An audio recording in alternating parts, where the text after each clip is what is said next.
So, good morning, everyone, once again. So, today we are supposed to start with the new topic, something called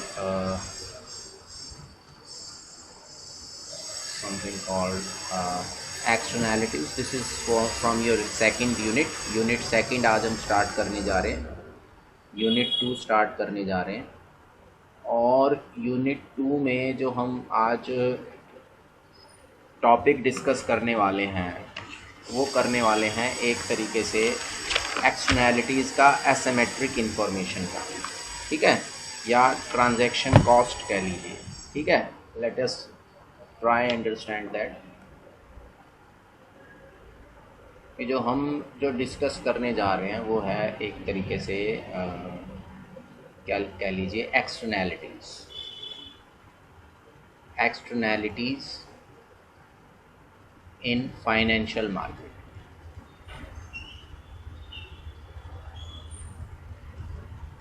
कि financial market में externalities किस किस तरह की हो सकती हैं और किस किस तरह की एक्सटर्नैलिटीज़ एग्जिस्ट करती है. तो सबसे पहले मुझे बताइए, आप में से कोई बता सकता है एक्सटर्नैलिटी का मतलब क्या होता है? आप में से कोई भी मुझे बता सके तो. यस,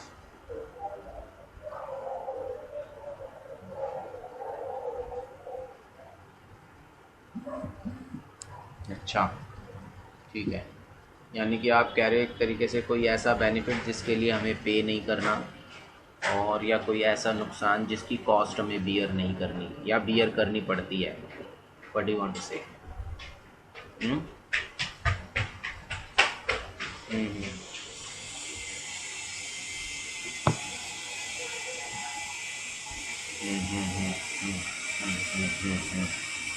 कि मतलब एक तरीके से पुलिस, हाँ, तो ठीक कह रहे हो आप.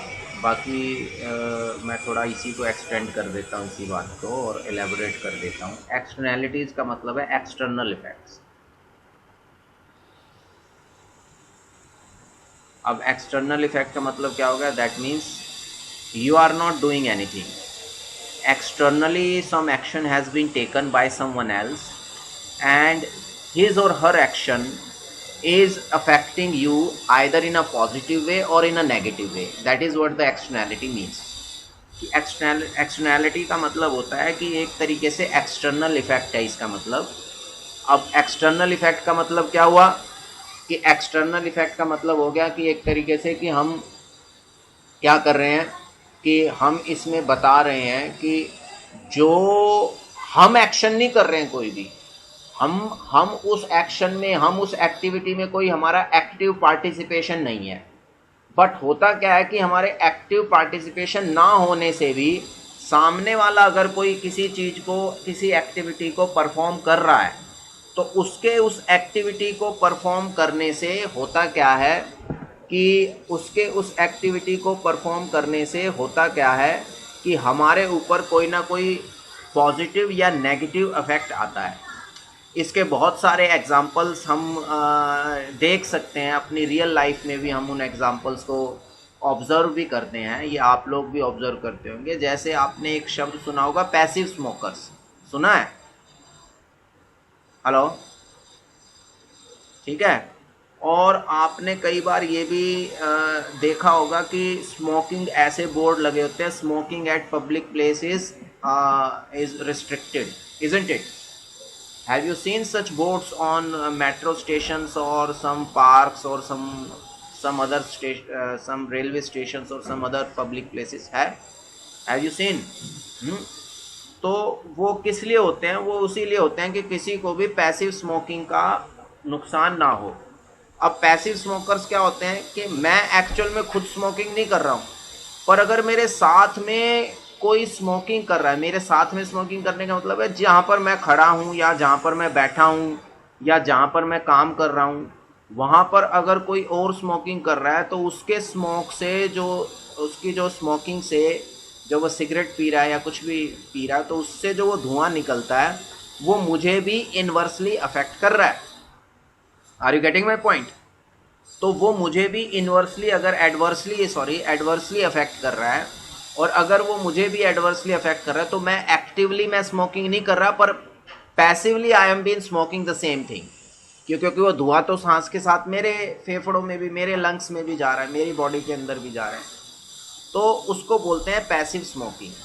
तो इसीलिए क्या होता है कि लोग पैसिव स्मोकिंग के शिकार ना हो, इसीलिए पब्लिक प्लेसेस पर स्मोकिंग जो होती है वो बैन होती है या रिस्ट्रिक्टेड होती है, कि people are not suppose to smoke in the public place, and if they do so that is a criminal offense, they can be penalized, they can be punished for that thing, and this is what the externality means। तो ये एक example हो गया negative externality का, ये example रहा एक किस चीज का, नेगेटिव एक्सटर्नैलिटी का, कि जो एक्सटर्नैलिटी है वो नेगेटिव है और उसका ये एक तरीके से एग्जाम्पल है। Is that okay?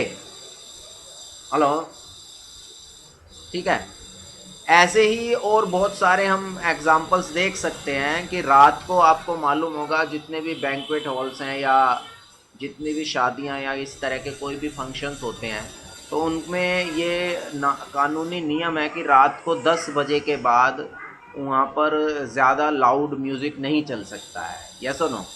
तो उसको भी एक तरीके का नेगेटिव एक्सटर्नैलिटी ही होता है। कैसे? एग्जाम्पल है, लाउड स्पीकर 10 बजे के बाद नहीं चलाना है, तो उससे क्या फ़र्क पड़ेगा भाई? अगर 10 बजे के बाद लाउड स्पीकर चल भी गया तो उससे क्या नुकसान होना है? उससे नुकसान ये है कि आसपास में जो रेजिडेंशियल एरिया होगा या जो लोग वहाँ रह रहे हैं, उनकी नींद या उनके रेस्ट या लेजर टाइम जो होता है वो डिस्टर्ब हो सकता है, उनका पीस डिस्टर्ब हो सकता है, ठीक है। दूसरा और क्या नुकसान हो सकता है? और नुकसान उससे ये है कि भाई जो स्टूडेंट्स के एग्ज़ाम्स हों या वो पढ़ाई कर रहे हो रात को बैठकर, तो उनको वो डिस्टर्बेंसेस हो सकती हैं, तो वो एडवर्सली अफेक्ट कर सकता है। तो वो भी एक तरीके का जो नॉइस पोल्यूशन है, वो भी एक तरीके का नेगेटिव एक्सटर्नैलिटी का ही एग्जाम्पल है। Is that okay? हेलो, ठीक है। ऐसे ही और एग्जाम्पल भी है एक्सटर्नैलिटी के, जैसे कि मैं आपको और एग्जाम्पल देता हूँ, कुछ पॉजिटिव एक्सटर्नैलिटीज़ के एग्जाम्पल भी दे देता हूँ। सपोज़ कीजिए कि अगर आस पड़ोस में हमारे पड़ोस वालों ने अगर गार्डनिंग वगैरह कर रखी है आस पड़ोस में घरों में, तो उस गार्डनिंग से जो ऑक्सीजन मिलती है या जो फ्रेश एयर मिलती है या जो पोल्यूशन को कम कम होता है उस पर्टिकुलर एरिया में, जो फ्रेशनेस रहती है एनवायरनमेंट की, वो एक तरीके का पॉजिटिव एक्सटर्नैलिटी होगी। इसी तरीके से सपोज करिए कि जो मान लीजिए कि स्ट्रीट लाइट्स होती हैं, कई बार कई गलियों में कई घर मकान जो होते हैं सड़कों पर या किसी भी एक पर्टिकुलर एरिया में या किसी सोसाइटी में, या वहाँ पर अंधेरा होता है रात को, पर कोई अगर मान लीजिए किसी का मकान वहाँ पर है, तो सोसाइटी ने मिलकर तो कोई लाइट नहीं लगा रखी, पर उस मकान मालिक ने अपने घर के आगे लाइट लगा रखी है, तो उससे उस एरिया में, उस गली में, उस रोड पर रोशनी हो जाती है। तो वो रोशनी रहती है, यानी कि उससे लाइट रहती है वहाँ पर, तो वो एक तरीके का प्रोटेक्शन का काम करती है अदर फैमिलीज़ के लिए, अदर हाउस होल्ड्स के लिए भी, कि उजाले में इंसान गलत काम करता हुआ घबराता है, तो कोई भी क्या कहते हैं कि चोरी चकारी की जो हरकतें हो सकती है, तो वो उजाले को देखकर आदमी रिस्ट्रिक्ट हो जाता है अगर कोई ऐसा कुछ करना चाहे। तो वो एक तरीके की पॉजिटिव एक्सटर्नैलिटी हो गई है। Is that okay? इसी तरीके से जो पॉजिटिव एक्सटर्नैलिटी है, आप इस चीज़ को भी ले सकते हो कि कई बार क्या होता है कि आप देखिए सोसाइटी में कि एक इंसान ने जैसे पेड़ लगा दिया अपने घर के बाहर, तो लोग उसके नीचे छांव में खड़े हो गए मान लीजिए, या किसी ने कोई और जैसे नल लगा रखे है, तो कई लोग प्यास लगती है तो उससे पानी भी पी सकते हैं या हो जाते हैं। तो वो सारी चीज़ें जो है ये पॉजिटिव एक्सटर्नैलिटीज़ की तरफ इंडिकेशन करती हैं। तो एक्सटर्नैलिटीज़ का मतलब होता है एक्सटर्नल इफेक्ट, और वो एक्सटर्नल इफेक्ट पॉजिटिव भी हो सकता है और नेगेटिव भी हो सकता है। Is that okay? कि जो एक्सटर्नल इफेक्ट है वो पॉजिटिव भी हो सकता है, वो नेगेटिव हो सकता है। तो एक्सटर्नैलिटी क्या हो सकती है? पॉजिटिव भी हो सकती है और नेगेटिव भी हो सकती है, यानी कि पॉजिटिव इफेक्ट भी हो सकता है और नेगेटिव इफेक्ट भी हो सकता है। अब हमें देखना है कि ये फाइनेंशियल मार्केट में क्या है। तो जब आप एक्सटर्नैलिटीज़ पढ़ते हैं तो there are many causes of externalities.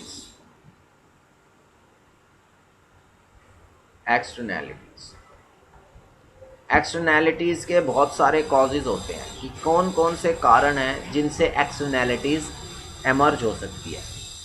तो एक कॉज होता है एसिमेट्रिक इंफॉर्मेशन।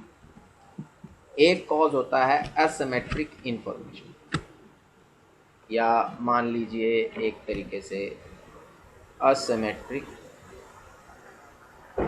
इंफॉर्मेशन। इसको हम इम्परफेक्ट इंफॉर्मेशन भी बोल सकते हैं।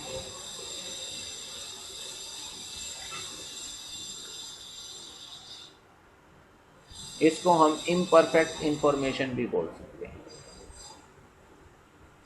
दूसरा आता है मोनोपोली। तीसरा आता है पब्लिक गुड्स।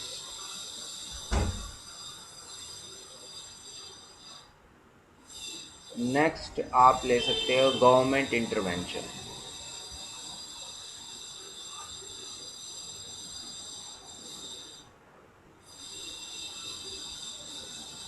एटसेट्रा, और भी आप एग्जांपल इसमें जोड़ सकते हो। पर आपका जो सिलेबस है जो हमें अभी पढ़ना है सेकंड यूनिट, उसमें जो एक्सटर्नैलिटी की बात है वो एसिमेट्रिक इंफॉर्मेशन के बारे में हम डिस्कशन करेंगे। इम्परफेक्ट इंफॉर्मेशन के बारे में हम डिस्कस करेंगे कि जो फाइनेंशियल मार्केट होती हैं, जो फाइनेंशियल सेक्टर होता है, उसमें किस तरह की असिमेट्रिक इंफॉर्मेशन एग्जिस्ट करती हैं, या वो किस तरह की एक्सटर्नैलिटीज़ को से सफ़र करते हैं। इस चीज़ को हम लोग क्या करेंगे, डिस्कस करेंगे आज की क्लास में। ये आपका सब्जेक्ट मैटर है सिलेबस के अकॉर्डिंग। Is that okay?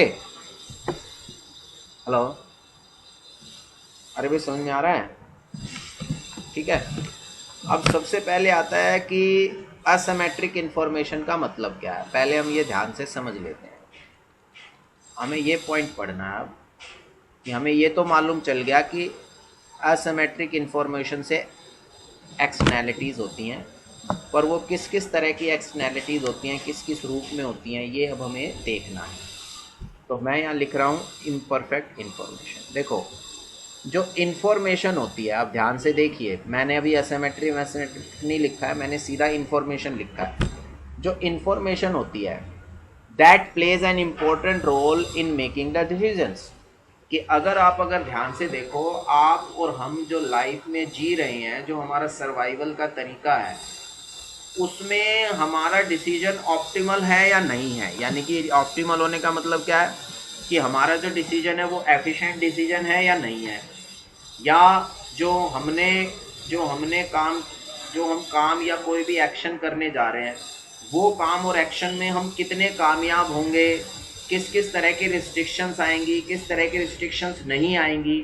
ये सारी बातें डिपेंड करती हैं कि हमारे पास उस चीज़ के बारे में, या उस एक्शन के बारे में, या उस टारगेट के बारे में, या उस भी स्फेयर के बारे में जिस स्फेयर में हम एक्ट करने जा रहे हैं, हमारे पास इंफॉर्मेशन कितनी अवेलेबल है। Is that okay? Hello hello, ठीक है। स्फेयर में कैसे, जैसे मैं आपको एग्जांपल देता हूँ। मान लीजिए कई बार आपने सुना होगा कि हम लोग क्या करते हैं कि स्कूल के लिए तैयार होते हैं। जब हम स्कूल में पढ़ते थे, आप और हम सब, जब भी, या अब भी जो बच्चे स्कूल में पढ़ते हैं, आजकल तो टाइम इंफॉर्मेशन बहुत जल्दी स्प्रेड होती है, पर पहले इंफॉर्मेशन इतनी जल्दी स्प्रेड नहीं होती थी। पहले मोबाइल नहीं थे, पहले इतने ज़्यादा सोशल नेटवर्किंग साइट्स नहीं थी, या सोशल नेटवर्किंग नहीं होती थी। न्यूज़ चैनल्स इतने ज़्यादा नहीं थे, टेलीविजन्स भी इतने नहीं थे। तो जिसके कारण क्या था कि जो इंफॉर्मेशन स्प्रेड होने में बहुत टाइम लगता था, ठीक है। पर आजकल ऐसा नहीं है। अब हम क्या करते थे, पहले जब स्कूल के लिए तैयार होते थे और मान लो कोई मिस हैपनिंग होगी या कुछ इस तरह का गवर्नमेंट का आ गया जिसकी वजह से स्कूल्स और कॉलेजेस को बंद किया जाए कि भाई अभी कल स्कूल की छुट्टी है, तो वो इन्फॉर्मेशन हमारे पास ऑलरेडी पहले नहीं आती थी। तो हम लोग सुबह क्या करते थे, या हमारी जनरेशन के जो भी लोग होंगे, वो क्या करते थे, वो ये ऑब्जर्व, उनसे पूछना अगर कोई आपके घर में हो तो, आपके पेरेंट्स ज़रूर होंगे, आपके पेरेंट्स होंगे, आपके फैमिली में कोई ना कोई ऐसा होगा जो हमारी एज ग्रुप से बिलोंग करता होगा, और वो आपको ये इसको एक तरीके से वेरीफाई भी करके बताएगा इस बात को कि हम स्कूल के लिए तैयार होते थे और स्कूल पहुंच जाते थे, और स्कूल के गेट पर हमें एक नोटिस लगा हुआ मिलता था कि आज स्कूल की छुट्टी है, या वो जो गार्ड होता है स्कूल का वो हमें बताता था कि भाई आज तो स्कूल बंद है, छुट्टी है, ये कारण है, आज स्कूल बंद है। तो वो इन्फॉर्मेशन की लैकनेस ही होती थी कि हम लोगों के पास इन्फॉर्मेशन नहीं थी, तो कोई जो दूर से जा रहा है स्कूल, वो भी स्कूल पहुंच रहा है, जो स्कूल के नज़दीक रहता है वो भी स्कूल पहुंच रहा है, क्योंकि जो डिसीजंस हैं, जो इन्फॉर्मेशन है, वो हम तक पहुंचती नहीं है। ऐसे ही आप किसी और देख लीजिए, मान लीजिए आपने फ़्लाइट बुक कर रखी है और फ्लाइट आपकी डिले है 4 घंटे, और आपके पास अगर इन्फॉर्मेशन आ जाती है कि आपकी फ़्लाइट 4 घंटे डिले है, अभी घर से ना निकलें, तो फिर आप निकलेंगे नहीं उसके लिए, तो आप अपने उस टाइम को किसी और अपने काम के लिए यूज़ कर सकते हैं या और एफिशिएंटली यूज़ कर सकते हैं। बट अगर आपके पास इंफॉर्मेशन नहीं है इस तरह की चीज़ों की, तो आप तो उसी चीज़ को ठीक मानकर, ठीक समझकर एक्शन लेंगे या अपना डिसीजन लेंगे, इजंट इट? हेलो हेलो, ठीक है। तो इसलिए जो इन्फॉर्मेशन होती है वो एक इम्पॉर्टेंट रोल प्ले करती है डिसीजन मेकिंग में। जब हम किसी दुकान पर जाते हैं और कोई मिठाई खरीदते हैं या कोई भी सामान खरीदते हैं, तो एक तरीके से हम उसके बारे में इंफॉर्मेशन ही तो कलेक्ट कर रहे होते हैं घूम कर, कि पहले इस मिठाई को देखते हैं, मान लीजिए हल्दीराम पे चले गए, मिठाई खरीदनी है, उस मिठाई को देखेंगे, पूछेंगे इसमें क्या है, क्या इसका दाम कितना है, इसकी क्वालिटी कैसी है, इसको टेस्ट कराइए, यस और नो। तो ये जब हम टेस्ट करते हैं या उससे दाम पूछते हैं या उससे उसका इंग्रेडिएंट्स पूछते हैं, ठीक है, तो एक तरीके से हम वो इंफॉर्मेशन ही तो लेने की कोशिश कर रहे हैं ताकि हम अपना डिसीजन ले सकें। हेलो हेलो हेलो, अरे भाई मेरी आवाज आ रही है आप सभी को? हाँ ठीक है ठीक है, क्योंकि रिस्पॉन्ड नहीं करना ना कोई, यस नो कुछ आ नहीं रहा मुझे सुनाई, तो पता नहीं, मुझे लगा मेरी आवाज़ नहीं आ रही हो कोई कहीं। तो जिसके कारण क्या है कि इंफॉर्मेशन जो होती है that plays an important role, information plays an important role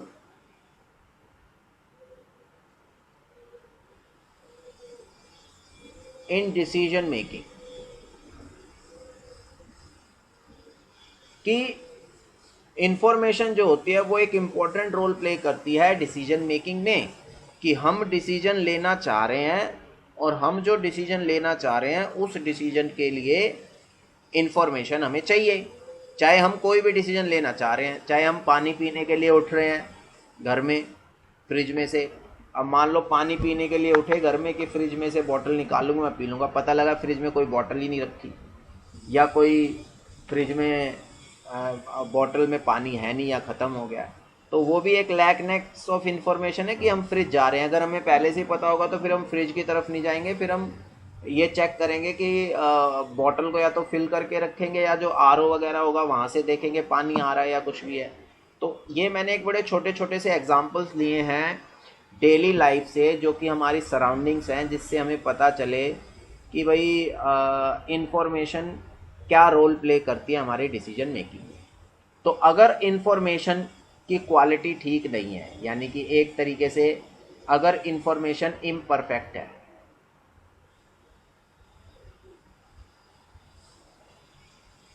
information है इम्परफेक्ट को हम असिमेट्रिक इंफॉर्मेशन भी बोल सकते हैं, और सिमेट्रिक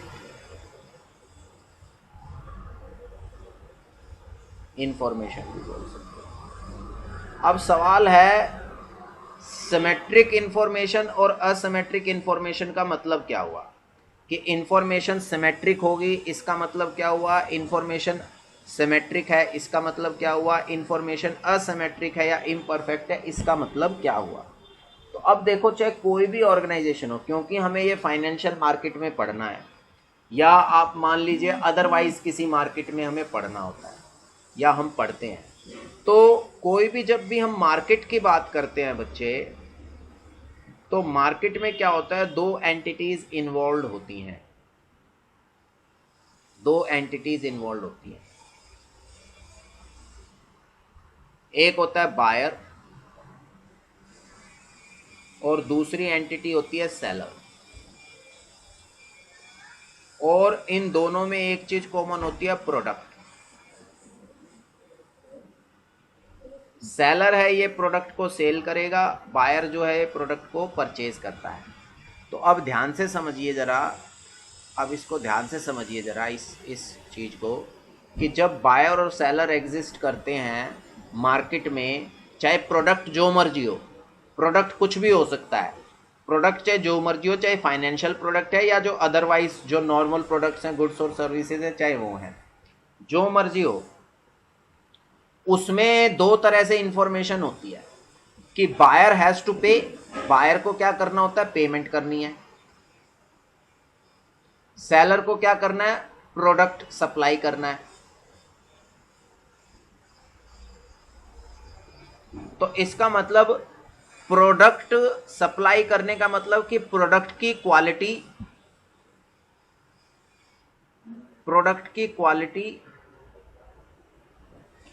प्रोडक्ट के प्राइस, प्रोडक्ट की shape, size etcetera, durability etcetera, इन सब के बारे में, ये जो मैंने एक छोटे छोटे से एग्जाम्पल्स लिखे हैं कि ये सारे एक प्रोडक्ट में के बारे में, इन सब स्पेयर्स के रिगार्ड में, इन सब एस्पेक्ट्स में कि जो इंफॉर्मेशन है वो किसके पास रहती है, सेलर के पास होती है। किसकी तुलना में, बायर की तुलना में। यस और नो, कि in relation to the buyer the seller of the product has more information in regard to durability of the product, in regard to quality of the product, in regard to price of the product, in regard to shape, size, etc. of the product. Is there any doubt to anyone? Hello? Hello? ठीक है, समझ में आया है? और जो buyer है उसे पेमेंट करनी है, तो पेमेंट के बारे में इंफॉर्मेशन बायर के पास है कि weather he has complete payment और नॉट, कि भाई जो बायर है उसको, वो उसे कंप्लीट पेमेंट करेगा नहीं करेगा। दूसरी बात है इस तरह की इंफॉर्मेशन, आई डोंट नो ये रब क्यों नहीं हो रहा है, eraser is not working, let me try.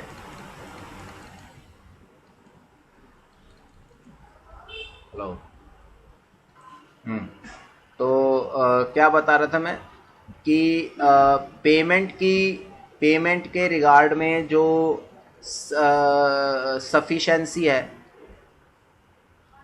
Sufficiency जो है पेमेंट की, या आप मान लीजिए एक तरीके से पेमेंट की सफिशेंसी मान लीजिए, या ऑनेस्टी है बायर की, या बायर ऑनेस्ट है या बायर डिफ़ॉल्ट करेगा पेमेंट में एटसेट्रा। ये सारी इंफॉर्मेशन किसके पास होती है, बायर के पास होती है कि भाई मैं किसी से प्रोडक्ट खरीद रहा हूँ और उसका प्रोडक्ट मुझे पसंद आ जाता है ख़रीदने में, कि मुझे देखने में सही लग रहा है प्रोडक्ट और उस तरह से है, तो अगर वो चीज़ आ जाती है तो उसमें क्या है कि जो सेलर है वो सेलर क्या कर रहा है कि एक तरीके से हमें प्रोडक्ट देगा और बायर उसकी पेमेंट कर देगा, यही तो होगा। हेलो, जब सेल होगी मार्केट में ऐसे ही तो होता है ना, कोई भी प्रोडक्ट सेल होता है। तो अब सेलर के पास इंफॉर्मेशन है इसकी और बायर के पास इंफॉर्मेशन है इन चीज़ों की। तो सिमेट्रिक इंफॉर्मेशन कब कहलाएगी, मेरी बात को ध्यान से सुनिए, सिमेट्रिक इंफॉर्मेशन कब कहलाएगी कि जब दोनों के पास सेम इंफॉर्मेशन हो, सेम क्वांटिटी और क्वालिटी ऑफ इंफॉर्मेशन हो। यानी कि एक तरीके से अगर हम ध्यान से देखें तो जो बायर है उसको इन सब चीज़ों की उतनी ही इंफॉर्मेशन है जितनी इंफॉर्मेशन सेलर को है। यानी कि जब बायर को प्रोडक्ट की ड्यूरेबिलिटी, प्रोडक्ट की क्वालिटी, प्रोडक्ट के प्राइस, प्रोडक्ट की शेप, साइज एटसेट्रा, इन सब की इंफॉर्मेशन उतनी ही हो जितनी की सेलर को है, ठीक है ना, तो उस टाइम क्या कहेंगे कि इसमें सिमेट्रिक इंफॉर्मेशन है प्रोडक्ट के बारे में। और जब बायर की इन सब चीजों की पेमेंट से रिलेटेड इंफॉर्मेशन जितनी बायर के पास है उतनी ही सेलर के पास हो, तो उसको कहेंगे सिमेट्रिक इंफॉर्मेशन या कंप्लीट इंफॉर्मेशन। सिमेट्रिक इंफॉर्मेशन को हम कंप्लीट या परफेक्ट इंफॉर्मेशन भी बोलते हैं। हेलो हेलो, ठीक है, तो इसको हम कंप्लीट या परफेक्ट इंफॉर्मेशन भी कहते हैं कि जो एक तरीके से किसमें है, जब बायर्स को, यानी कि बायर्स को और सेलर को जो प्रोडक्ट की क्वालिटी के बारे में और बाकी सब एस्पेक्ट्स के बारे में, और बायर और सेलर को पेमेंट की क्वालिटी और सब चीजों के बारे में, जब दोनों को बराबर इंफॉर्मेशन होती है, इक्वल अमाउंट ऑफ इंफॉर्मेशन होता है, तो उसको हम सिमेट्रिक इंफॉर्मेशन या परफेक्ट इंफॉर्मेशन कहते हैं। उस सिचुएशन को हम लोग क्या बोलते हैं, सिमेट्रिक इंफॉर्मेशन या perfect information. Is there any doubt to anyone? Hello hello, तो इसका मतलब क्या हो गया, तो सिमेट्रिक इंफॉर्मेशन में हम क्या लिखेंगे, an information is said to be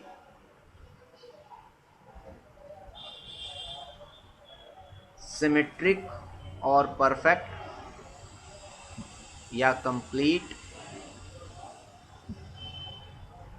when buyers and sellers of the product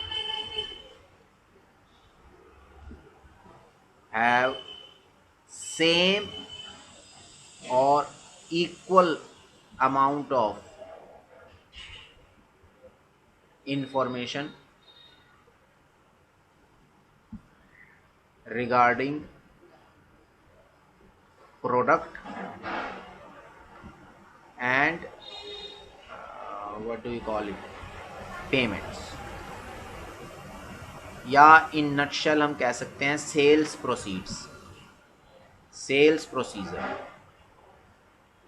कि उन्हें प्रोसीजर के बारे में, सेल के प्रोसीजर के बारे में, प्रोडक्ट के बारे में, सब चीज़ों के बारे में कंप्लीट इंफॉर्मेशन है, दोनों को बराबर इक्वल अमाउंट ऑफ इंफॉर्मेशन है।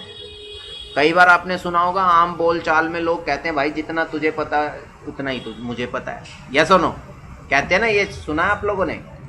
हेलो, क्या आप लोगों ने इस तरह के शब्द सुने हैं कभी वार्तालाप में? हेलो, है ना, कई बार हम कहते हैं कि भाई क्या हुआ क्या हुआ क्या हुआ, कहता भाई मुझे भी उतना ही पता है जितना आपको पता है, उससे ज़्यादा मुझे भी नहीं पता। यानी कि उस सिचुएशन में क्या है, जो भी वो दो लोग ये कन्वर्सेशन कर रहे हैं उन दोनों को सिमेट्रिक इन्फॉर्मेशन है, बराबर इन्फॉर्मेशन है, ठीक है, एक दूसरे की तुलना में। देखो इन्फॉर्मेशन को जब भी हम सिमेट्रिक या असिमेट्रिक कहेंगे तो वो एक तरीके से रिलेटिवली हम कहेंगे, किसी को भी एब्सोल्यूट सेंस में सिमेट्रिक नहीं हो सकती, एब्सोल्यूट सेंस में असिमेट्रिक नहीं हो सकती। इंफॉर्मेशन का सिमेट्रिक होना या असिमेट्रिक होना हमेशा रिलेटिवली रहेगा। मुझे आपकी तुलना में इंफॉर्मेशन बराबर भी हो सकती है, ज्यादा भी हो सकती है, कम भी हो सकती है, पर मुझे अपने आपे में सारी इंफॉर्मेशन है वो चीज कोई मायने नहीं रखती है। Is that okay? हेलो, ठीक है। तो जैसे भी यहां पर अगर हम सिमेट्रिक इंफॉर्मेशन देख की बात कर रहे हैं, तो इंफॉर्मेशन की सिमेट्री की बात हम बायर्स और सेलर्स की, यानी कि बायर को इंफॉर्मेशन सेलर की तुलना में और सेलर को इंफॉर्मेशन बायर की तुलना में देख रहे हैं। सिर्फ बायर को क्या इंफॉर्मेशन है या सिर्फ सेलर को है उसको नहीं देख रहे हैं। Is that okay? इन दोनों को रिलेटिवली देख रहे हैं कि रिलेटिवली दोनों को इक्वल इंफॉर्मेशन है सभी एस्पेक्ट्स में, या किसी एक को ज्यादा है किसी दूसरे को कम है। Is that okay? हेलो, ठीक है। हेलो हेलो, हाँ, चलिए शुरू करते हैं।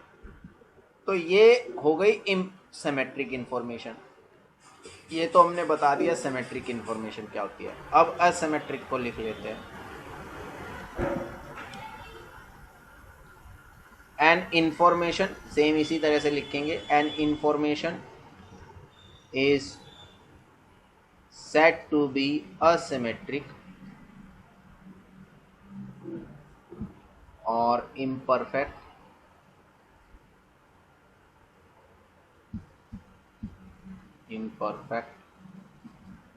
or incomplete, imperfect or incomplete,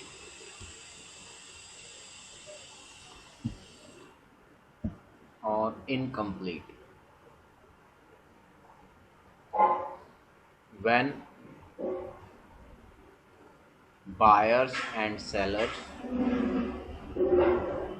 of the product have different, not same, different or unequal amount of information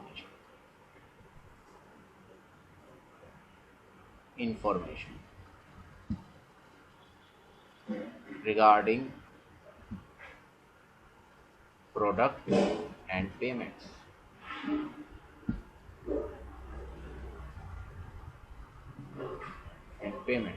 ठीक है, तो सिंपल सी बात है कि जो एसिमेट्रिक, जो सिमेट्रिक होगी उसमें सेम इक्वल अमाउंट होता है, जो एसिमेट्रिक होती है उसमें डिफरेंट अमाउंट होता है। जैसे मैं इसके बहुत सारे आपको एग्जांपल्स दे सकता हूं असिमेट्रिक इंफॉर्मेशन के। अब पहले मैं प्रोडक्ट मार्केट से दूंगा एग्जांपल, फिर मैं एग्जांपल दूंगा फाइनेंशियल मार्केट से, क्योंकि हमें बेसिकली ये जो एसिमेट्रिक इंफॉर्मेशन का कंसेप्ट पढ़ना है ये हमें फाइनेंशियल मार्केट के रिगार्ड में पढ़ना है। एसिमेट्रिक इंफॉर्मेशन का जो कंसेप्ट हम पढ़ेंगे ये एक तरीके से फाइनेंशियल मार्केट के कंटेक्स्ट में हमें ये कंसेप्ट पढ़ना है। तो सबसे पहले हम देखते हैं प्रोडक्ट्स में। प्रोडक्ट्स में एसिमेट्रिक इंफॉर्मेशन क्या होती है, क्या कहलाता है।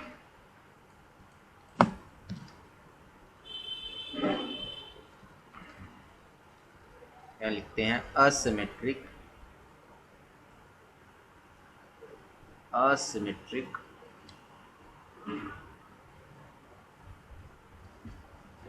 Symmetric information in product.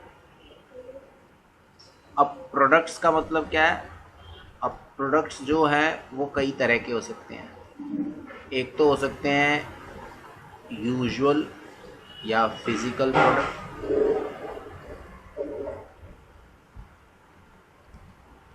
और दूसरे हो सकते हैं एक तरीके से non physical product. Physical products जिसको हम सर्विसेज भी बोलते हैं। ठीक है, कि कोई ऑर्गेनाइजेशन प्रोडक्ट सेल करती है और वो प्रोडक्ट फिजिकल भी हो सकता है, जैसे दाल चावल चीनी बिस्किट कार स्कूटर एसी। ठीक है, और नॉन फिजिकल भी हो सकता है सर्विसेज, जैसे बैंकिंग सर्विसेज, डॉक्टर्स की सर्विसेज, ठीक है, लॉयर्स की सर्विसेज, टीचर्स की सर्विसेज, एटसेट्रा एटसेट्रा। और भी आप सीए और भी जितने भी प्रोफेशनल्स हैं जहाँ पर सर्विस प्रोवाइड की जाती है, तो उनको आप देख सकते हैं। तो इन दोनों में हो सकता है। जैसे प्रोडक्ट की सर्विसेज में आ जाता है जब हम मान लीजिए मोबाइल ख़रीदने जा रहे हैं या हम एक तरीके से गाड़ी खरीदते हैं। तो आजकल गाड़ी खरीदने में क्या होता है, तो एक गाड़ी है, पता नहीं कौन सी है, कौन सी कंपनी की है, वो मेरे दिमाग से उतर गया, ऐड आती है तो कहता है कि गाड़ी खरीद लो और उसकी टेंशन मत लो आप, फिर वो टेंशन कंपनी के पास रहेगी फ्री में, क्योंकि वो उसकी सर्विसिंग फ्री करते हैं, 3-4 साल की फ्री सर्विसिंग के लिए वो प्रोवाइड करते हैं। कौन सी गाड़ी है वो, कौन सी कंपनी की है, कोई बता सकता है? Hello students, are you listening? Hello, हाँ, can any one of you tell me which company says claims like this? TV पर ऐड आती है। Hello, I think Skoda is the company, I think, I don't know I am correct और not, but you can confirm it. TV पर ad आए तो आप देखना। तो वो एक तरीके से क्या इंफॉर्मेशन देना चाह रहे हैं, वो अपने प्रोडक्ट की क्वालिटी इंफॉर्मेशन रिप्रेजेंट करना चाह रहे हैं कि आप हमारे प्रोडक्ट, क्योंकि जब हम गाड़ी खरीदने जाते हैं तो गाड़ी के इंजन किस तरह का है, गाड़ी में बाकी जो एसेसरीज लगी हैं वो किस क्वालिटी की हैं, किसकी नहीं है, हमें और आपको इतनी जानकारी नहीं होती है। हम और आप तो उसकी बाहर की ब्यूटी को देखते हैं कार की, और इंटीरियर ब्यूटी को देखते हैं, और उसमें उसके प्राइसिंग को देखते हैं, और फिर जो वो टर्म्स कंडीशंस जो बताते हैं वो, और उस गाड़ी में एक्चुअल में क्या प्रॉब्लम है, क्या समस्याएं हैं, क्या नहीं है, ये हमें नहीं मालूम होता। ये उस सेलर को ही मालूम होता है, उस कंपनी को ही मालूम होता है जो कंपनी वो कार की सेल्स कर रही है। ये इतना लेट किसने ज्वाइन किया है? Pankaj. Pankaj try to be in time. और मैं एक बार, आप सभी लोग प्रेजेंट हैं, मैं एक बार फिर से अपनी बात रिपीट कर देता हूँ कि अटेंडेंस जब आप लगाएंगे तो एक बार ही अपनी अटेंडेंस लगाएंगे। What I have observed in the past is that the same student has marked his attendance multiple times in this chat box, which will create the problem for me. When we are marking the attendance in the final sheet, what happens is same name appears twice or thrice or maybe sometimes 4 times. That creates a problem for us कि हम उसी को verify करते रहते हैं, फिर से वही student आ गया, फिर से वही आ गया, फिर से। तो ये मल्टीपल टाइम्स आप अटेंडेंस मार्क नहीं करेंगे। आपने अपना नाम और रोल नंबर एक ही बार लिखना है अटेंडेंस मार्क करने के लिए चैट बॉक्स में, बार बार दोबारा मार्क नहीं करना है। Please keep it in mind, ठीक है? तो हम बात कर रहे हैं इस चीज की, तो प्रोडक्ट के बारे में होता है। ऐसे ही सेकंड हैंड प्रोडक्ट्स भी होते हैं, गाड़ियां सेकंड हैंड भी बिकती हैं, यस और नो? हेलो, ठीक है? तो जो सेकेंड हैंड कार्स होती हैं, सेकेंड हैंड कार्स में या सेकेंड हैंड ऑटोमोबाइल इंडस्ट्री हम कहें, तो उसमें क्या होता है कि जो ओनर होता है गाड़ी का, उसको मालूम होता है कि वो गाड़ी गुड क्वालिटी की है या बैड क्वालिटी की है। Is that okay? Hello hello, ठीक है? वो बायर को नहीं मालूम होता है। सेकेंड हैंड जो कार्स की मार्केट है, सेकेंड हैंड कार या ऑटोमोबाइल मोबाइल मार्केट जो है, उसमें प्रोडक्ट की क्वालिटी के बारे में जो इंफॉर्मेशन है वो सेलर के पास ज्यादा है, बायर के पास नहीं है। बायर तो उसको बाहर से देख रहा है, बायर वैसे कोई इंजीनियर थोड़े ही है, यस और नो? हेलो, तो जो सेकंड हैंड कार्स है ना, या सेकंड हैंड ऑटोमोबाइल मार्केट है, वहां पर ये असिमेट्रिक इंफॉर्मेशन एग्जिस्ट करती है। वहां पर इसका नाम दिया गया है लेमन्स प्रॉब्लम। अब लेमन्स प्रॉब्लम क्या है? Let me explain. Lemons problem says कि entry of bad quality product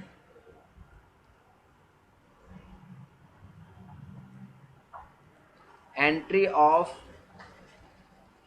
bad quality product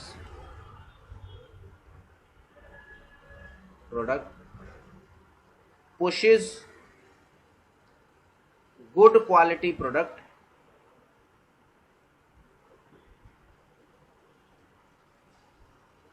out of market। अब जब bad quality of product good quality of product को मार्केट से पुश कर देता है, तो जिसके कारण एक और रिजल्ट निकलता है जिसको हम बोलते हैं एडवर्स सिलेक्शन। इससे क्या होता है? This leads to adverse selection. Now what does this adverse selection means? Let us understand this. First we will try to understand what does Lemon's problem means। देखो, अब सेकेंड हैंड कार है। अब second hand cars में क्या होता है, जब आप और हम सेकेंड हैंड कार खरीदते हैं तो बायर को तो मालूम नहीं है उसकी क्वालिटी के बारे में, वो सेलर को मालूम है कि वो क्यों सेल कर रहा है। प्लीज पार्टिसिपेट, यस और नो? हेलो, ठीक है? तो अब इससे होता क्या है कि जो मान लीजिए गाड़ियों की जो सेल होती है, सेकेंड हैंड कार्स की जो सेल होती है, उसमें मॉडल नंबर पूछा जाता है। वो कहते हैं कौन से ईयर का मॉडल है, तो हम बताते हैं 2008 है या 2009 है या 2011 है या 2012 है या 2015 है, 16 है, जो भी कोई मॉडल है, यस और नो? हेलो, हेलो, हेलो, ठीक है। अब जब हम उस मॉडल की बात करते हैं तो उस मॉडल में क्या होता है कि मॉडल में तो मान लीजिए मैं और आप या दो तीन जने हैं, सपोज करो there are three individuals A, B and C. They all have same company's car of the same model. मान लो 2010 मॉडल है, इनके पास गाड़ी है मान लीजिए होंडा सिटी। अब इसके पास भी 2010 मॉडल है, होंडा सिटी है। इसके पास भी 2010 मॉडल है, होंडा सिटी है। ये जस्ट मैं एक एग्जांपल ले रहा हूँ आपको समझाने के लिए, ठीक है। अब ए बी सी तीनों अलग अलग लोग हैं, दिल्ली के अलग अलग, दिल्ली या किसी भी शहर के अलग अलग कोने में रह रहे हैं। ये दिल्ली ही हम ले लेते हैं, दिल्ली ले लेते हैं क्योंकि हम दिल्ली में ही हैं फिलहाल, तो उसी का एग्जाम्पल हम ले लेते हैं। दिल्ली के अलग अलग कोने में रहते हैं। इन तीन लोगों ने 2010 में होंडा सिटी गाड़ी खरीद ली। अब ये जो है ये है मान लीजिए एक तरीके का क्या कहते हैं कि मान लीजिए थोड़ा गलत काम करता है, ये इलीगल एक्टिविटीज़ में है या अदरवाइज भी है। ये मतलब ये कुछ एक तरीके का ज़्यादा केयर से अपनी गाड़ी को चलाता नहीं है, रफ ड्राइविंग करता है। तो इसकी गाड़ी कभी कहीं पे लगती है, कहीं पे ठुकती है, कहीं एक्सीडेंट होता है, कहीं कुछ ठुकती है, कभी बम्पर टूटा है, कभी कुछ टूटा है, कभी कुछ हो रखा है। ये भाई साहब हैं, ये है सपोज कर लीजिए एक तरीके से नॉर्मल बिजनेसमैन है। तो ये नॉर्मल बिजनेसमैन है, पर इनके घर में सभी लोग गाड़ी चलाते हैं, तो इनकी भी गाड़ी की हालत इसकी गाड़ी से तो बेटर है। अब ये है मान लीजिए कोई प्रोफेशनल है, मान लीजिए ये टीचर है, लेट अस अज्यूम, या डॉक्टर है मान लीजिए, ठीक है, एटसेट्रा। तो अब टीचर और डॉक्टर तो भाई स्कूल तक जाएगा, कॉलेज तक जाएगा, पढ़ा के अपने घर आ जाएगा। वो वैसे भी टीचर जो होते हैं उपद्रवी नहीं होते हैं उस तरह से कि भाई झगड़ा वगड़ा कर रहे हैं या रफ गाड़ी चला रहे हैं या हवाबाजी कर रहे हैं, या ना ही इस तरह के डॉक्टर्स होते हैं, उनका बिहेवियर भी इस तरह का नहीं होता। तो इनकी गाड़ी भी है। अब ये दो मार्केट में सेल होने चलेगी होंडा सिटी। अब इसने भी अपनी गाड़ी को चमचमा रखा है सेल करने गया, पर इसके इंजन की क्वालिटी इतनी ज़्यादा बेटर नहीं है, इसने भी ऐसी है, इसने डेलिकेटली रख रखा है। तो ये तो इन तीनों को मालूम है ना, इसको मालूम है मेरी गाड़ी की क्या क्वालिटी है, इसको मालूम है क्या क्वालिटी है इसको। पर जब ये सेकेंड हैंड मार्केट में सेल करने जाएंगे, तो उससे क्या होगा कि एक एवरेज प्राइस होगा कि 2010 की गाड़ी सपोज कर लेते हैं 2 लाख रुपीज है, या सुनो, अब 2 लाख रुपए मिलेंगे। अब ये भाई साहब बेच रहे हैं 2010 मॉडल, तो इसको भी 2 लाख रुपए मिलेंगे। ये बेच रहा है, इसको भी 2 लाख मिलेंगे। ये बेच रहा है, इसको भी 2 लाख मिलेंगे। अब जो ये टीचर है, अब इसको तो ये तो खुश हो जाएगा, ये दोनों तो खुश रहेंगे। ये दोनों खुश क्यों रहेंगे? क्योंकि इनकी गाड़ी की क्वालिटी इतनी ज़्यादा बेटर इन्होंने अच्छी तरह से मेंटेन नहीं किया है, ना उतनी माइलेज देती है, ना इनके इंजन में उतना दम है, या जो भी कुछ प्रॉब्लम्स इनकी गाड़ी के साथ रही है वो इनको मालूम है। हेलो हेलो हेलो स्टूडेंट्स, हाँ बेटे समझ में आ रही है मेरी बात? तो इनकी गाड़ी की जो प्रॉब्लम है वो इन लोगों को मालूम है, इन दोनों को मालूम है, और तो किसी को मालूम नहीं है। बायर को तो मालूम नहीं है, सेलर को मालूम है, सिर्फ ये दोनों सेलर है, इनको मालूम है। अब इसको भी अपनी गाड़ी की क्वालिटी पता है। ये कह रहा है यार मेरी तो गाड़ी एकदम सही है, चमचमा रही है, और कोई आज तक कोई दिक्कत नहीं हुई, माइलेज भी अच्छी देती है, मैंने मेंटेन भी कर रखी है, मैं सर्विस भी पूरी सर्विस स्टेशन पे जाकर टाइमली कराता रहा हूँ, तो मुझे तो मेरी गाड़ी के कम से कम 2,75,000 मिलने चाहिए, या सुनो। तो अब क्या होगा, सपोज करो अब क्योंकि मार्केट में होंडा सिटी 2010 मॉडल का रेट सेम है, तो इसको भी इतने ही मिलेंगे, इसको भी इतने ही मिलेंगे, इसको मिलेंगे, यानी कि इनको तो जो ये एक्सपेक्ट कर रहे हैं उससे ज्यादा, यानी कि इनके प्रोडक्ट की जो क्वालिटी है उससे इनको तो उससे ज्यादा मिल जाएगा प्राइस 2 लाख रुपए, और इसके प्रोडक्ट की जो क्वालिटी है इसको उससे कम मिलेगा, या सुनो, क्योंकि इसके लिए एक्चुअल में 2,75,000 है, इनकी एक्चुअल में वर्थ मान लीजिए 1,75,000 है। तो इनको तो अपनी जो एक्चुअल प्राइस होना चाहिए उससे ज्यादा मिल रहा है प्राइस, और इनको जो एक्चुअल प्राइस होना चाहिए उससे कम मिल रहा है। Are you getting my point? Hello.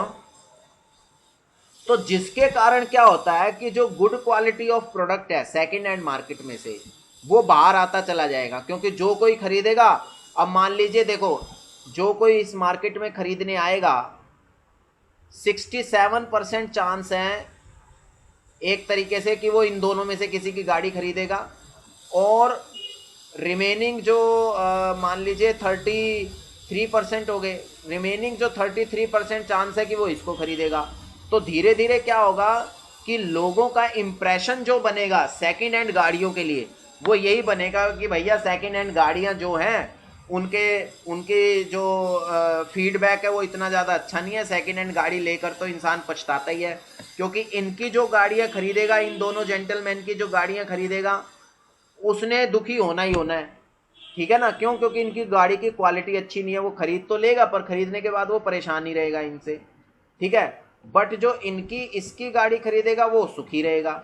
अब होगा क्या, क्योंकि जो गुड क्वालिटी ऑफ प्रोडक्ट है उसको रिवॉर्ड उतना ज्यादा नहीं मिल रहा है, तो ये डिस्करेज हो जाएगा। यानी कि सी जैसे जो सेलर होंगे सेकेंड हैंड मार्केट में अपनी गाड़ी के, वो डिस्करेज होंगे सेकेंड हैंड मार्केट में अपनी गाड़ी सेल करने के लिए। वो डिस्करेज क्यों होंगे? वो कहेंगे यार हमें तो दाम मिल नहीं रहा, तो मैं तो जा ही नहीं रहा सेकेंड हैंड बेचने में, 2-4 साल और चला लो, मेरी गाड़ी तो ठीक चल रही है।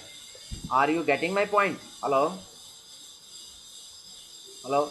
तो जिससे क्या होगा, धीरे धीरे गुड क्वालिटी ऑफ प्रोडक्ट्स तो मार्केट से बाहर चलते चले जाएंगे और ये बैड क्वालिटी ऑफ प्रोडक्ट्स की सेकेंड हैंड मार्केट में एंट्री होती चली जाएगी। तो ये जो बैड क्वालिटी ऑफ प्रोडक्ट्स है ना, इनको टर्म दी गई है लेमन्स। इनको क्या टर्म दी गई है? लेमन्स। ठीक है? और ये जो भी कोई खरीदने आएगा तो उसके bad quality of car second hand market में बैड क्वालिटी ऑफ कार खरीदने के चांसेस ज्यादा हैं। तो यानी कि जब भी वो सिलेक्शन करेगा तो उसका सिलेक्शन कैसा रहेगा? एडवर्स सिलेक्शन रहेगा। कैसा सिलेक्शन रहेगा? एडवर्स सिलेक्शन रहेगा, क्योंकि वो सेकेंड हैंड गाड़ी खरीद रहा है, वो गाड़ी खरीदते वक्त देख रहा है कि भैया ये भी होंडा सिटी है, ये भी होंडा सिटी है, ये भी होंडा सिटी है, ये भी उसी ईयर की मैन्युफैक्चर्ड है, इन सब की तीनों की मैन्युफैक्चरिंग उसी ईयर की है, तो जो सस्ते में मिल रही होगी वो उसको खरीदेगा। तो इसलिए उसके ज्यादा चांस है कि वो एडवर्स सिलेक्शन करेगा। एडवर्स सिलेक्शन का मतलब है selecting bad quality product. Selecting bad quality product.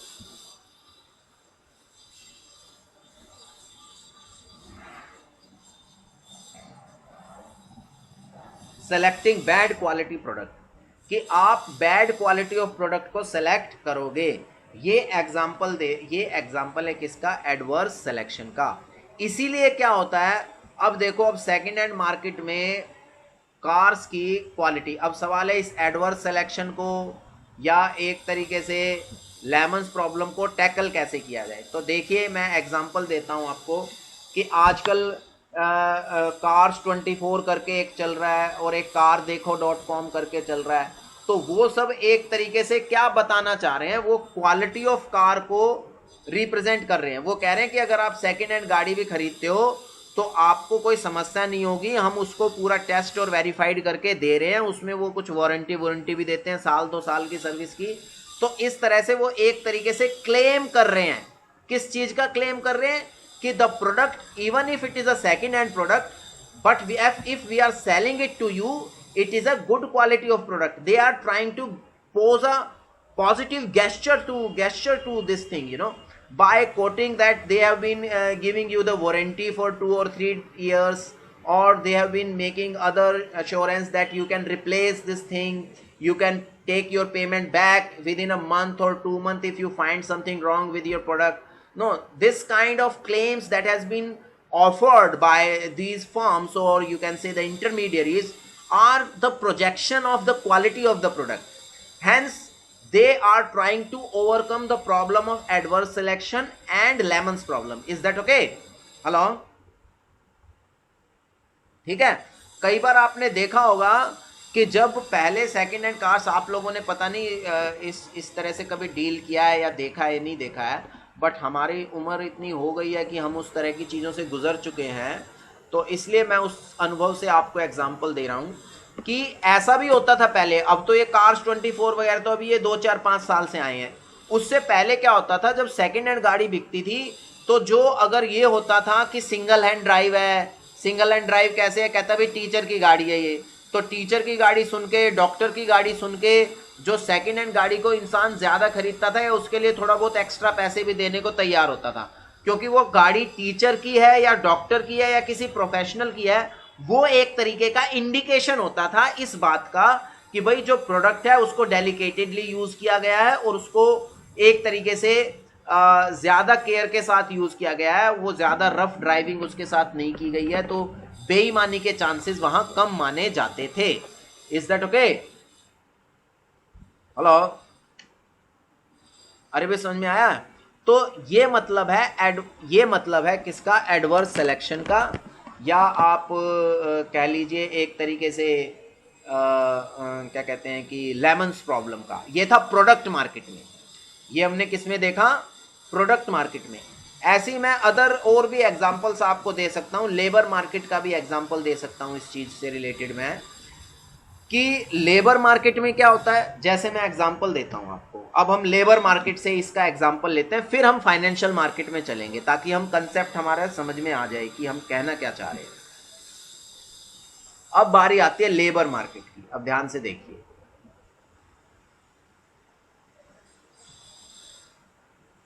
Labour market, अब लेबर मार्केट में कैसे होता है एडवर्स सिलेक्शन? अब सप्लायर ऑफ लेबर्स या सप्लायर ऑफ फैक्टर्स कह लीजिए, जो वो कौन है? इंस्टीट्यूशंस है। कैसे इंस्टीट्यूशन है? जैसे अगर एमबीए ग्रेजुएट चाहिए तो आईआईएम का नाम आता है, ठीक है, और भी बहुत सारे आईआईएम्स का नाम आता है, एक्सेल आरआई का नाम आता है, ठीक है ना, आईएमटी गाजियाबाद का आता है, एफएमएस का नाम आता है, एटसेट्रा, और भी बहुत सारे इंस्टीट्यूशन है जिनका नाम आता है।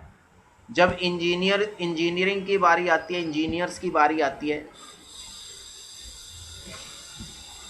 तो उसमें आईआईटीज का नाम आता है, ठीक है, और उसमें दिल्ली कॉलेज ऑफ इंजीनियरिंग का नाम आता है, एटसेट्रा, और भी एनआईटी का नाम आता है, और भी इंस्टीट्यूट्स हैं जिनका नाम आता है इंजीनियर्स के लिए, एटसेट्रा। अब देखो, एमबीए तो आईआईएम भी करा रहा हो, एमबीए एक लोकल इंस्टीट्यूट्स भी कराते हैं, नहीं कराते हैं? हेलो हेलो स्टूडेंट्स, ठीक है।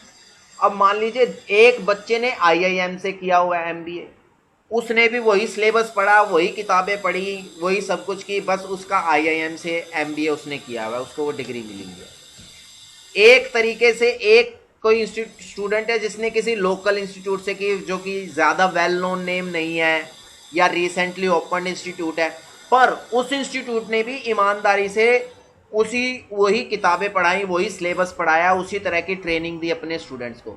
अब एक कैंडिडेट यहां से निकला राम और एक कैंडिडेट यहां से निकला मोहन। अब ये दोनों एक कंपनी में इंटरव्यू के लिए चले गए। अब कंपनी ने राम को तो सेलेक्ट कर लिया, मोहन को सेलेक्ट नहीं किया। उसका रीजन क्या हुआ? क्योंकि राम का जो इंस्टीट्यूट का नाम है, ये सिग्नलिंग का काम कर रहा है। किस चीज की सिग्नलिंग है? ये क्वालिटी की सिग्नलिंग, क्वालिटी एजुकेशन की। हेलो, किसका सिग्नल है ये? क्वालिटी एजुकेशन का। हो सकता है कि मोहन को भी एज अ स्टूडेंट, मोहन को भी उतनी ही नॉलेज हो जितनी राम को है, मोहन को भी वो सारी चीजें आती हो जो राम को, पर वो सारी चीजें कंपनी को पता कब चलेंगी? जब वो मोहन को रिक्रूट करेंगे या इंटरव्यू करेंगे उन सेम पैरामीटर्स पर जिस पर राम को किया है। या सुनो, हेलो, ठीक है। बट प्राइमा फेशिया अगर हम देखें, प्राइमा फेशिया का मतलब होता है एक बार सामने देखने से जो चीज पता चलती है। अगर हम एकदम से सामने देखते हैं तो हमें यह पता चलता है कि जो आईआईएम से ग्रेजुएट है उसकी वैल्यू हमारी नजरों में, हमारे से मेरा मतलब है जो रिक्रूट करने वाले हैं उनकी नजरों में उसकी वैल्यू एकदम ऊपर चली जाती है। और जो कोई लोकल इंस्टीट्यूट्स में होगा, चाहे भला ही एमबीए ग्रेजुएट हो, भला ही उसमें उतना ही टैलेंट क्यों ना हो, इसको अपना टैलेंट प्रूव करना पड़ेगा।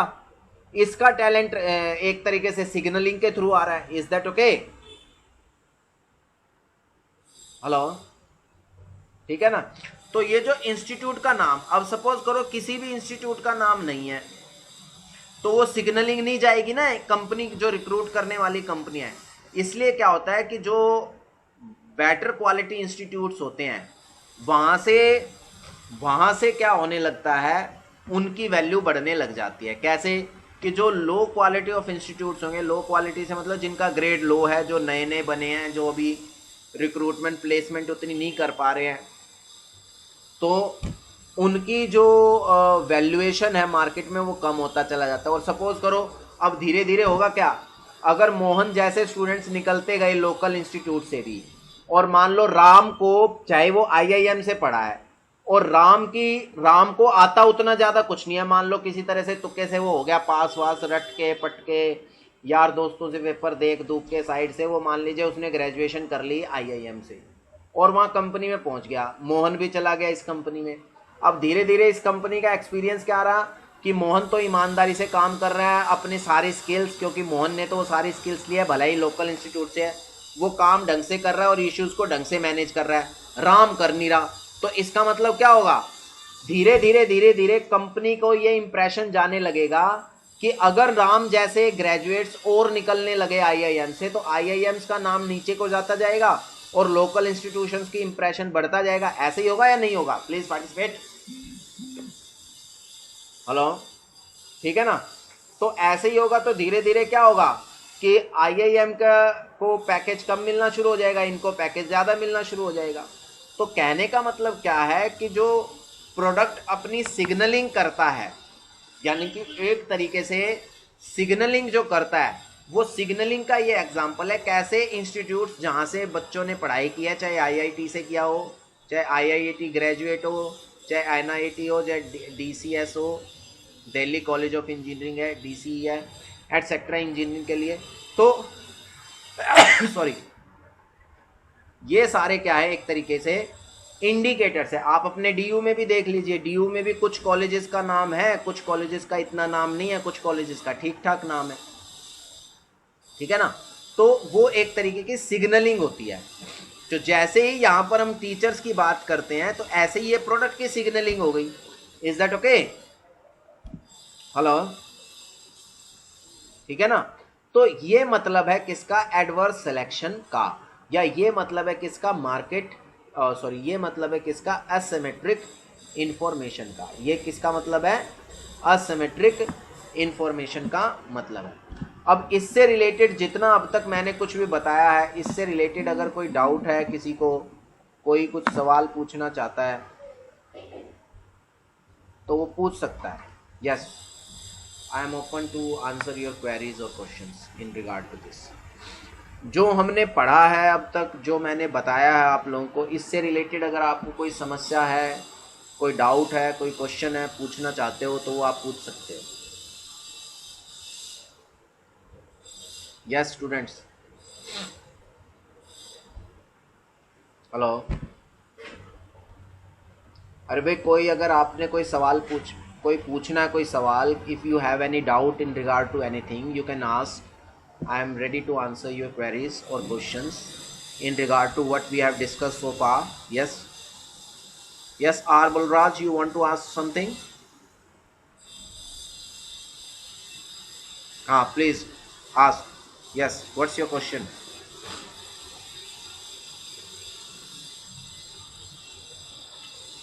What is the difference between symmetric and asymmetric?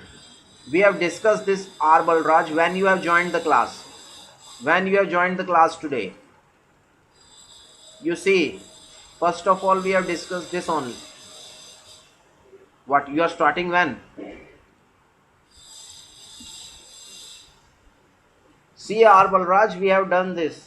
Symmetric information means when the buyers and sellers of any product or service have same amount of information in regard to the product or payment procedure of that transaction, that is the symmetric information. Is that okay? And when the buyers and sellers have different amount of information, suppose I am selling you my second hand car, let us assume hypothetically, if I am selling you my second hand car and I know what are the defects or problems associated with my car, but I am not disclosing to you. In this situation what happens is, you are not aware of all those defects of my car, and you will buy that car because of the fact that I am being selling you, and I am being projecting my car to be of the quality product. Is that okay? Now in this situation, the piece of information that we both have is asymmetric. Asymmetric in what sense? That I am having more information in relation to you, you are having the lesser information. Is that okay? This is the case of asymmetric information. That means imperfect or incomplete information. Now let me take the example of symmetric information. Suppose I will disclose the defects in my car to you.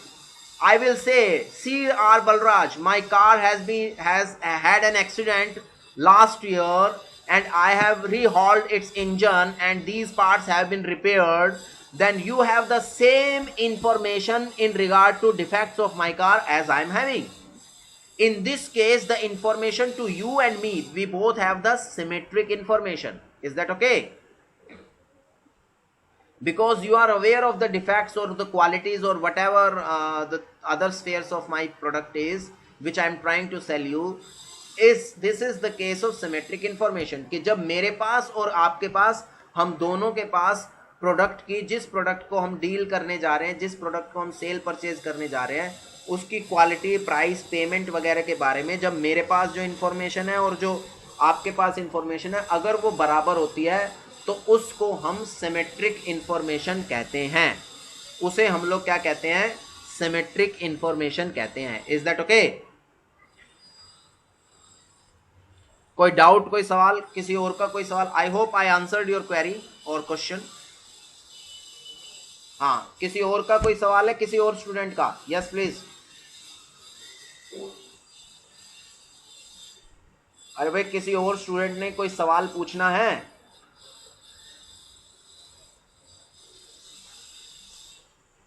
तो आज फिर इतना ही करते हैं, आज के लिए इतना ही. इससे आगे का अब हम नेक्स्ट क्लास में करेंगे. ठीक है? आज से हमने अपनी सेकंड यूनिट शुरू किया है, इस बात का आप लोग ध्यान रखिए.